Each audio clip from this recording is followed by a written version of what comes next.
Peace, peace, peace. Shalom, shalom. Shalom. Salamu alaikum. And welcome to another chance to labor in the vineyard of the Most High with your brother. Another day to get in the word, to see what the Most High got to serve. And what we gonna eat on today? We gonna eat on the life of our brother Judas. Because the scriptures don't fill us in on everything on what went on. And the light that they paint him in, that really won't his character right there. He want the bad guy that the scriptures painted him out to be.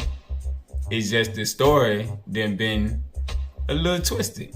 So we gonna read more about the life of our brother Judas to see what went on back then that we've been missing out on. We're gonna go back into the book Yahushua.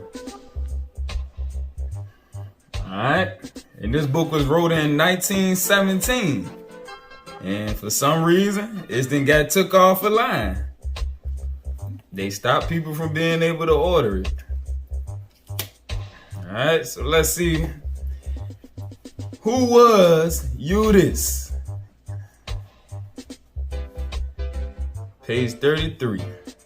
It was at Alexandria that Yehoshua formed the acquaintance of Apollonius of Tyana, Yawan of Cerinthus, and Judas Iscariot. Abigar of Armenian, Simon of Cyrene, and others whose lives became closely interwoven with his own, and whose characteristics were so prominent in resemblance that the thoughts, words, and actions of one were often mistaken for those of another. Alright, so this was when Christ had left, when he had left from his parents' house and he was going traveling to different places. He would go to Alexandria and study, in different parts of Egypt also, before he went to India and other places. And it's saying that it was at Alexandria that he met Judas. Alright? Because Judas was also in the learning, and that's how they linked up. Alright, let's keep going. Yehoshua's admirers were determined to see him recognized by all the people as the greatest of all prophets and as the leader of the nation. All right. So people wanted Yahushua to be in the limelight. They wanted him to get his recognition for who he was. All right. Again, his admirers were determined to see him recognized by all the people as the greatest of all prophets and as the leader of the nation. Among his followers as well as disciples, he numbered the most ardent worshipers and enthusiasts, of which Judas Iscariot was the foremost. He was the foremost, the most ardent worshiper and enthusiast of Yahushua. The enthusiasm of some of his disciples and followers had only too frequently placed Yahushua in a rather questionable light, as well as getting him into predicaments from which it required tact to extricate himself as well as those implicated. The success with which Master Yahushua met in his mission encouraged others to follow his example, not to help the masses, but for self-glorification. Alright? Other people tried to do the same work, but it wasn't with the same heart that Yahushua had. Alright? They was doing it for self-glorification. The priesthood was determined to rid itself of Master Yahushua at any price, for he seemed a menace to their policy. And we did the video on how the Sanhedrin and Caiaphas was trying to get rid of him because he was a hindrance that was going to expose them for what they was doing wrong and how they was taking advantage of the people. All right, chapter 11. Among the Romans, Yahushua numbered many who were greatly enthused over his mission, and they considered him one of their mythical gods who had come to dwell among them. The Romans ain't had no issue with Yahushua. It was the Hebrews who had an issue with him.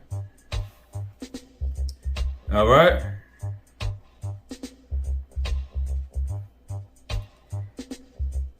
They was believing.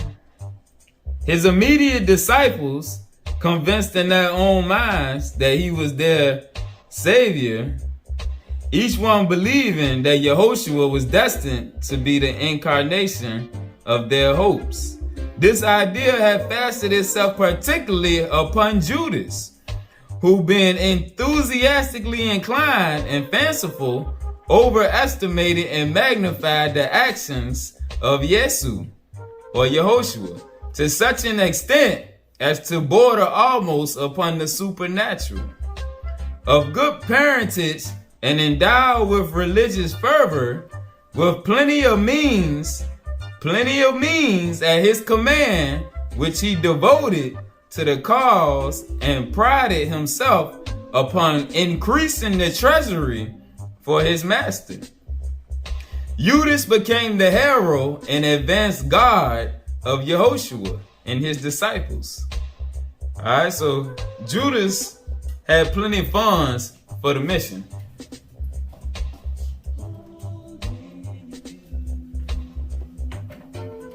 Judas had plenty of funds for the mission, all right? And he prided himself upon increasing the treasury for his master. Every deed, however small it was, appeared to the overexcited fancy of Judas as the greatest of miracles. Judas was kind of like his hype man, if you get into the story here. He was kind of everything that he did, he increased it because he wanted the world to know that his master was the greatest of all. Judas would arrange for feasts and dinners and command those interested in the master's work to come and feast, giving out the impression that it would require merely a word from the master's lips and all that was desired would be at hand. He loved his master for his greatness and for his ability to handle the priests, the politicians, and scientists alike. And it was balm to his soul to see them all dwindle down to dwarfs in his master's presence. So Judas got a good laugh out of Yeshua, his ability to handle the priests, the politicians, and the scientists. All right? He would set things up and get them to go question him just to see Yahushua belittle them and outsmart them. It was in Alexandria that Judas first learned of Yahushua, who was a figure of general attention. Judas was a strict Pharisee, but once he heard and saw the works of Yahushua, he became as ardent an enthusiast in the master's cause as he had been in his own caste.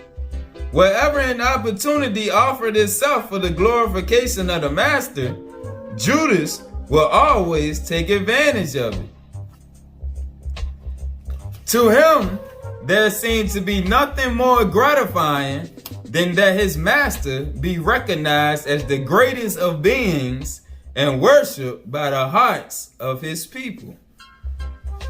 Those in sickness Judas regarded in the arms of death, and after having recovered through the tender care of his master, it was to him the equal of being called out of the grave. It was he who would gather together the lame, the halt, the deaf, and the blind, the leper and the sick covered with sores. His master's powers were unlimited to his mind. And whenever his master failed to heal because no faith was there, Judas had his own version of what happened. He knew that his master was Lord of all and could do as it pleased him. When the master refused to accept the many valuable presents made by admirers, to the mind of Judas, it was because it all belonged to his Lord anyway. Having charge of the treasury, Judas was always ready to receive whatever was offered, and considered it a great privilege on the part of the giver to have gifts accepted for the master. Judas was not very intellectual, but he was inventive and witty. He would suggest questions to the Pharisees and scribes, as well as the proud Sadducees, to be asked of Yahushua, that they might find occasion with him, as he put it. How he would delight to see the wise made foolish. Like I said a few minutes ago when I jumped ahead of myself, Judas would suggest questions to the Pharisees and scribes, as well as the proud Sadducees, to be asked of Yahushua, that they might find occasion with him, to talk with him, as he put it. How Judas would delight to see the wise made foolish. And though the occasion was of little importance, to Judas, it was the greatest thing in existence. All right? So he got entertainment out of seeing Yahushua put the Sadducees and Pharisees, how his wisdom made them appear foolish. All right? Judas got a good laugh out of all that. After sunset, then the disciples will argue among themselves as to who will have a seat next to the throne of their master when the kingdom should materialize. Judas was sitting in meditation planning for the coming day, a program that will outshine all former ones. He cared not for position or standing. All the honor and glory was to be for his master.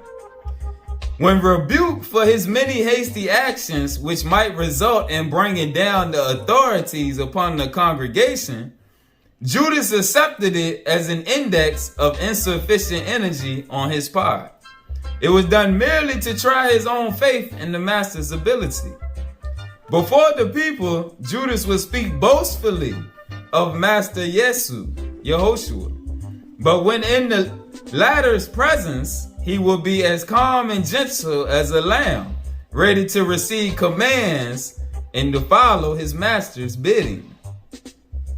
He was over anxious that Yahushua be recognized. He was bitter against the Romans because they had not had not This made his master king of Judea, and enraged at the Jews because they had not recognized him who was great in word and deed as the one whom the prophets had foretold. Judas desired his master upon the throne.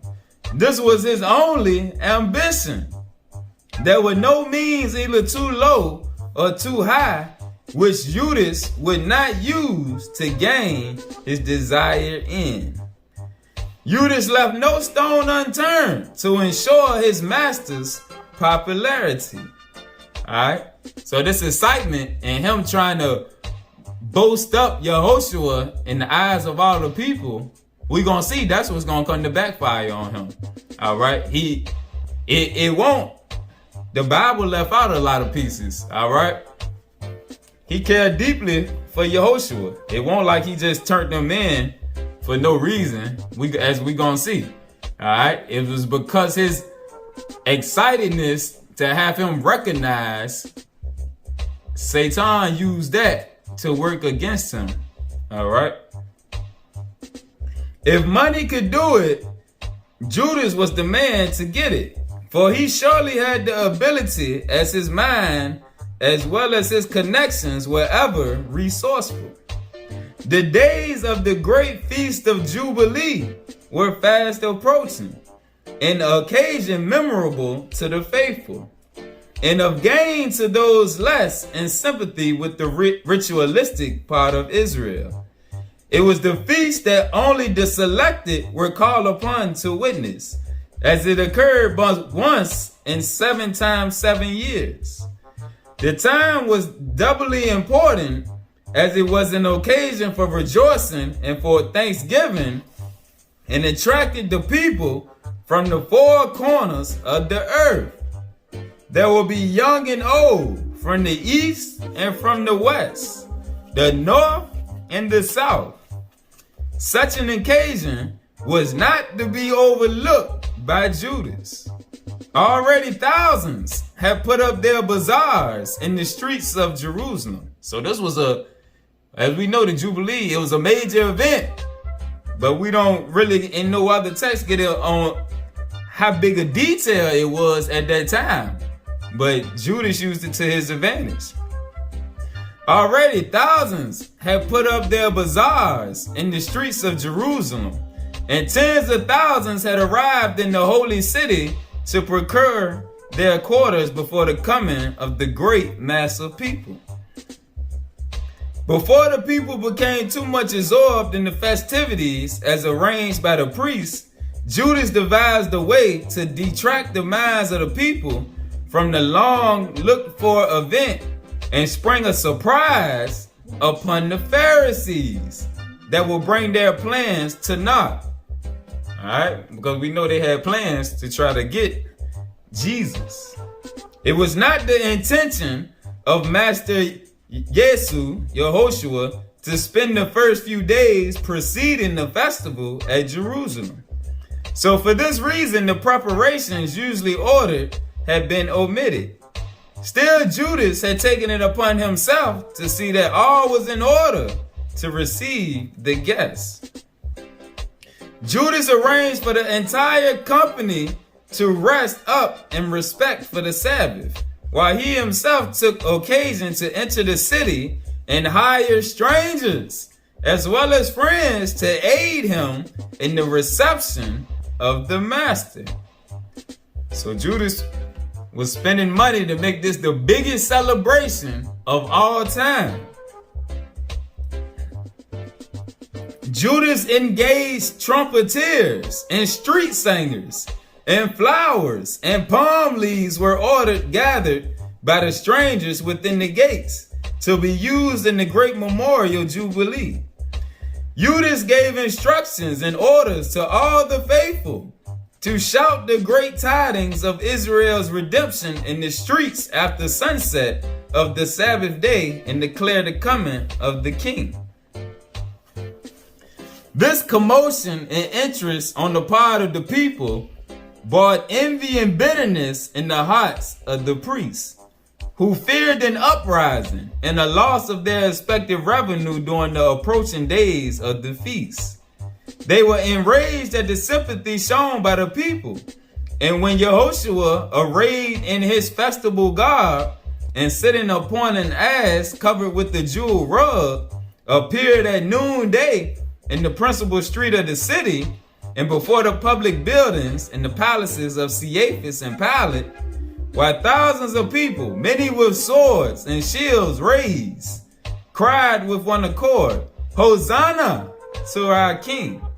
It made the officials and the priests shake like leaves before a whirlwind. In the height of the excitement, the church authorities demanded that Yahushua put a stop to all the demonstrations and begged him to disperse the crowd, that they might return to their homes and to their work. It was feared that a delay in the preparations for the festival would cause an enormous loss to the treasury and mitigate against the success of the occasion. The authorities, not succeeding in their entreaties, caused a tax to be made upon the master by hirelings, which resulted in creating feuds with their consequential bitterness and even bloodshed. They tried to put out a hit on the brother. The coolness of the master during these critical situations greatly pleased Judas, but enraged the priests as well.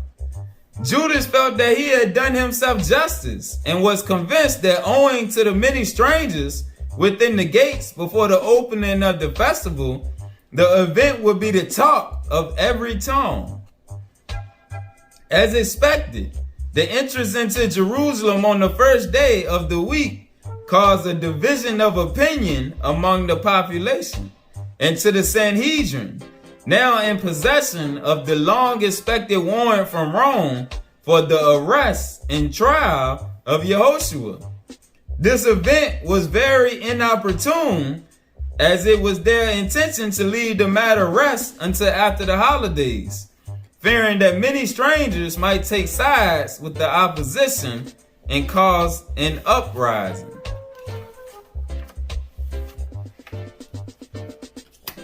At the particular time when Yahushua entered Jerusalem amid the cheering crowds who proclaimed him Lord of all, the warrant was in the hands of Caiaphas, upon whose orders depended the time of its execution. Caiaphas feared an uprising, for such an event would prove disastrous to the church, which depended upon this annual financial harvest from the thousands of pilgrims and the faithful, as well as from the merchants who paid enormous fees for concessions. They had vendors out there making money. Everybody was making money at this event. On the other hand, Caiaphas feared Yahushua might spring upon him another surprise, which might prove even more disastrous to his interests than ever before. Assassination was thought of, but as previous attempts had failed, the authorities decided to rely upon the warrant to complete their designs. So we see right here, they had plotted to assassinate Yahushua. Assassination was thought of, but as previous attempts had failed, the authorities decided to rely upon the warrant to complete their designs. He was impacting their money, and he was ready to expose the church and all that they was doing wrong, and how they was taking advantage of the people, and how they won't teaching the truth. All right. So, like we read in that other video, Caiaphas was plotting any way he could to shut down Yeshua. To arrest Yahushua openly, as Pilate would be obliged to do, the church feared would cause trouble. So for this reason, Caiaphas advised that it be done secretly. Judas, encouraged by the reception given his master on the day of his entrance into Jerusalem, planned greater surprises. He felt that the day was not far distant when the Pharisees would kneel before Yahushua in adoration and praise. He also heard his master tell of the intentions of the Jews, of the warrant issued for his arrest, and how their only difficulty was in keeping the arrest from being made public. Judas then conceived an idea.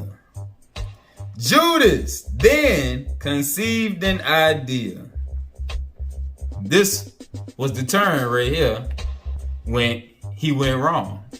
He was thinking too much, trying to do too much, and Satan entered the mix. All right. I'm going to go back up, so I'm going to read it again. Judas heard his master tell of the intentions of the Jews, of the warrant issued for his arrest, and how their only difficulty was in keeping the arrest from being made public. Judas then conceived an idea. Publicly, they dared not arrest his master. But if they tried it in private, they would fail, and the master's glory would be assured. Judas felt that he could accomplish his master's release.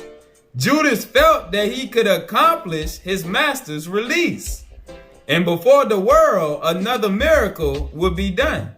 a miracle that would convince even the skeptics of the greatness of his Lord. If they attempted to arrest him, Judas thought that Yahushua would certainly make himself invisible and pass out of their midst as he had done before. The intrigues of the priests would thus be powerless, and Yahushua would stand recognized before his people, and to his dominion there would be no end. His plan was laid, and if executed before the end of the days of feasting, he would win the victory, and all the world would know of the great event. Then all strife will be ended, and everything will be favorable for his beloved master. While waiting as usual at the supper table to receive his orders for the coming day, and attentively watching every move that he might thereby learn of the wishes and desires of his master, Judas heard the gentle voice of Yehoshua say to him, "Whatever thou doest, do quickly." That's in the book of John, all right? After he gave him the sop and he said, "Whatever thou do it quickly." All right, so that's where we at right now. Judas heard the gentle voice. He heard it in his mind of Yahushua say to him, "Whatever thou does, do quickly." Judas felt that his thoughts had been read. So he thought Yahushua knew what he was trying to do, which being the fact that he read thoughts, he did know. All right. So Judas saying he felt that that was his indication to go ahead with his plan. All right. Judas felt that his thoughts had been read and encouraged thereby straightway sought the authorities to offer them a plan whereby they could make the arrest secretly. All right, so the way it go down in the Bible, we get more explanation on how it really went down. All right, Judas thought that Yehoshua was gonna get away, and that he was going to be able to use this story to spread everywhere to increase the greatness and glory of his master. But it backfired on him. All right. And Yahushua knew the whole time because he perceived thoughts. All right. So when he told Judas to go ahead, but do it quickly, Judas thought that he was approving his plan, but he knew otherwise. Judas felt his thoughts had been read and encouraged thereby straightway to the authorities to offer them a plan whereby they could make the arrest secretly. Judas was known only too well by the priests for him to gain a willing audience because of all the times that he clowned them and got Yahushua to go against them and to show them how little that they knew. So they already knew who Judas was, and that's why it's saying right here, he was known only too well by the priests for him to gain a willing audience. All right, because they weren't trying to hear what he said because of the things that happened in the past that we read a little bit ago. For again and again had he caused them humiliation. To succeed, it was necessary to be adroit and cunningly prove the sincerity of his intentions, to portray the secret abode where his master often remained in meditation and contemplation. To further convince the priesthood of his sincerity, he ripped his garments and pleaded that sooner or later his master would be brought to justice and that he himself would be liable to conviction and torture. Upon being promised freedom and protection and 40 pounds of silver, to help him seek safety, he offered to lead them to the presence of his master. After some parley and bargaining, 30 pounds of silver was agreed upon and accepted. Several companies of soldiers were ordered out and proceeded under the direction of Judas to the private gardens of Gethsemane. All right. So when they got to him, he said, "I am he whom ye seek. Fear not. I go wherever ye lead me," said the master.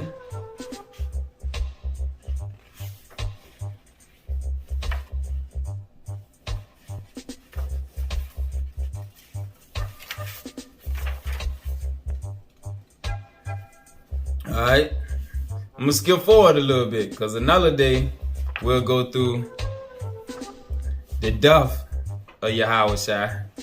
But right now, I just want to stay on Judas. All right. So after they got him and they hung him, that's where we at now. As soon as the body of Yahushua had been taken down from the cross and laid in the private burial place of Joseph of Arimathea, and other necessary preparations completed, the church authorities, who had been informed that the body was lifeless, and friends of the Nazarite had secured permission from Pilate for his burial, and sent a delegation to investigate the burial place and affix their own seal upon the door which closed it, and to report to the council if all things had been done according to the law. That night, a storm raged fiercely in the valleys of Judea. That night, the heart of Judas seemed to rip in two. He wept bitterly and condemned himself for the action taken, thinking he was the cause of all this great trouble. His remorse turned to madness. The one he had loved, cared, and labored for had met a terrible fate, and his intention had been that he be recognized as Lord and King. Again, the one he had loved, cared, and labored for had met a terrible fate, and his intention had been that he be recognized as Lord and King. He went to the church authorities to give vent to his broken and anguished heart. He threw down before them the 30 pieces of silver. And this Matthew 27, 3 through 5 is where he did this right here, when he went to them and returned the money. He frightened many priests and laymen that night, and made many of them go down upon their knees and confess that the one who had been raised was indeed the Son of God. Even Cephas felt condemned that night and was frightened by the strange apparition in the form of Judas the madman. Judas went crazy when he realized what he did. The grief of Judas became greater than he could bear, and life to him was misery. To end his existence was now all that was left to him. To follow his master, that he might seek forgiveness, was his only comfort. Hourly, he accused himself of treason, of betrayal, of cowardice, and the consequent remorse was more than his mind could endure. There seemed no hope for him, and before the throne of the Almighty he would go to receive his sentence. He wanted to feel the sting of death in its most awful and terrible form. It was his desire to suffer all the agony and pain that had ever been endured by humankind.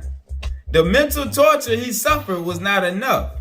He desired to experience physical pain, to have his heart torn from him, as it were.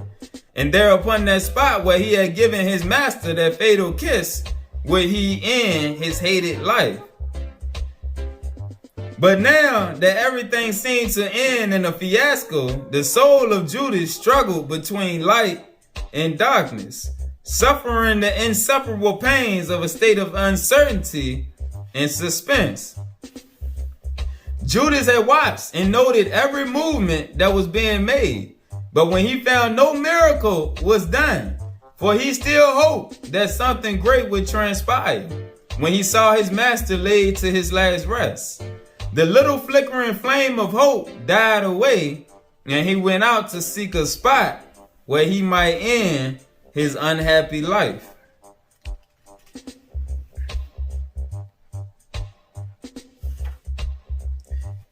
Nearing the city, he came to a halt, and returning to the private grounds, was met by a man arrayed in white, waiting to take him into custody. All right, because they was ready to lock him up because he was going crazy. Upon seeing the white figure, Judas once more lost his reason and darted towards the mountains, pursued by the man. Blinded with fear, he began running towards the stone quarry. Unaware of the dangerous nature of the ground upon which he was treading, one more step, and with a cry of horror, he fell over the steep declivity. Alright, and now, if you read Acts 1 and 18, that's what we about to see right here. When they say he fell and his guts and everything came out. On the morrow, he was found entangled in one of his garments, which was drawn tightly about his neck, his limbs broken, his skull fractured, and his body torn. His death could not have been instantaneous, for his hands were found tightly clutching the heavily grown underbrush. The first rays of sunlight must have shone upon his countenance before he expired, for his head was raised towards the sun, and a peaceful smile rested upon his face, which showed mingled traces of suffering, mental remorse, and anguish. Of his tragic death, as little as possible was revealed to the congregation of the Covenanters, who were informed of the ending of the life of one who stood well among them and who was looked upon as a friend by the disciples. Joseph of Arimathea ordered the burial of Judas with all the honors due a dear friend. All right, so they didn't look at Judas as just that evil betrayer that the majority of us look at him by, due to the few verses that's about him in the Bible. Because they knew that his only goal was to see his master glorified in front of everybody. He wanted his master to be named the King of Judea, and for everybody to know that he was the one that was prophesied to come. Alright? So that's just something I wanted to share with y'all, because I know this book right here is not online for sale no more.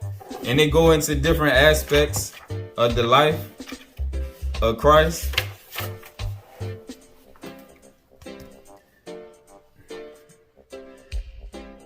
So I share bits and pieces out of it so that we can get a better understanding of what the Bible then left out and what history is trying to hide from us, so that we can know more of what really happened. All right? Peace.